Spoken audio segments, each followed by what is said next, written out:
বন্ধুগণ, আপনারা যে ভিডিও ফুটেজটি এখন দেখলেন এটি বর্তমান দুবাইয়ের একটি মানচিত্র, দুবাইয়ের একটি দৃশ্য যেটি সকলেই দেখে হেলে গিয়েছে। দুবাইয়ের মতো একটি উন্নত প্রযুক্তির শহরে এরকমটা কিভাবে হলো, এটা জেনে সকলেই আশ্চর্য হচ্ছে।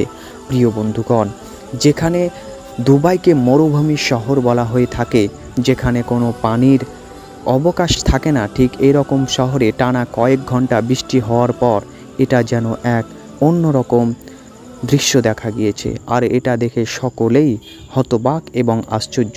এটা কি আল্লাহ তাআলার রহমত নাকি গজব, এটা জানার জন্য সকলেই উৎকৃষ্ট হয়ে পড়েছে। প্রিয় বন্ধুগণ, আপনাকে জানিয়ে রাখি যে বর্তমান দুবাই শহর একটি আরব কান্ট্রি হওয়ার পরেও এমন শিরিক এবং ফিতনায় লিপ্ত হয়ে গিয়েছে যে আল্লাহ তাআলার গজব সেখানে নাজিল হচ্ছে। হ্যাঁ প্রিয় বন্ধুগণ, এটা বলা বাহুল্য যে সেখানে আজকে শিরিকের মতো বড় গুনাহকে সার আঞ্জাম দেওয়া হচ্ছে। আপনারা সকলেই অবগত আছেন যে কিছুদিন পূর্বে সেখানে একটি মন্দিরের উদ্বোধন করা হয়েছে, আর যেখানে বড় বড় মন্ত্রী থেকে নিয়ে আরও বড় বড় নেতারা সেখানে উপস্থিত হয়েছিল এবং সকলে সেটিকে ধুমধামের সাথে মানিয়েছে। এবং সেদিনও হালকা পাতলা বৃষ্টি হওয়ার পরে সেটিকে তারা সেদিন রহমতের বৃষ্টি বলে আখ্যায়িত করেছিল। কিন্তু বর্তমান সময়ে এই বৃষ্টি মাত্র কয়েক ঘন্টা টানা বৃষ্টি হওয়ার পরে দুবাইয়ের আজকে মানচিত্র যেন চেঞ্জ হয়ে গিয়েছে। আর এটা দেখে সকলেই বলছে আল্লাহ তাআলা ছাড় দেয় কিন্তু ছেড়ে দেয় না।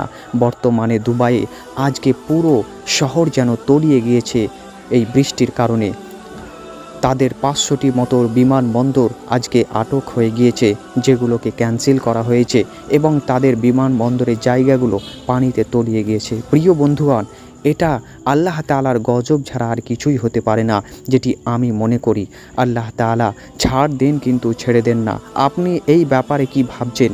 বর্তমান উন্নত প্রযুক্তির দেশে আল্লাহ তাআলার গজব দেখে আপনার মতামত আপনি অবশ্যই কমেন্ট বক্সে কমেন্ট করতে ভুলবেন না। ভিডিওটি ভালো লাগলে অবশ্যই একটি লাইক করুন আর বন্ধুদেরকে বেশি বেশি শেয়ার করুন, যাতে করে তাদের জন্য গজবের দোয়া করতে পারে।